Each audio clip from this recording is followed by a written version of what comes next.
Mga kapuso, na stranded ang ilang motorista sa Sindangan, Zamboanga del Norte matapos magka-landslide doon nitong weekend. Humambalang sa National Highway sa barangay Gisukan ang gumuhong lupa at mga bato mula sa bundok.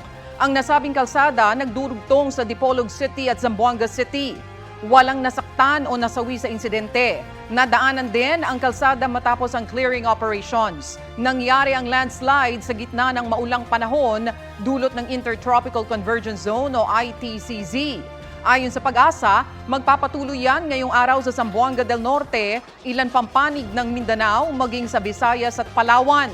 Shear line naman ang umiiral sa ilang bahagi ng Central at Southern Luzon. Amihan naman ang nakakaapekto sa Northern Luzon habang asahan muli ang mga local thunderstorms sa nalalabing bahagi ng bansa kasama ang Metro Manila. Asahan ang katamtaman hanggang sa malalakas na ulan sa ilang lugar sa Southern Luzon, Bicol Region, Palawan at Visayas. Pinaalerto ang mga residente mula sa banta ng baha o landslide. Sa gitna ng pag-uulan, nagpapakawala pa rin ng tubig ang ilang dam sa Luzon.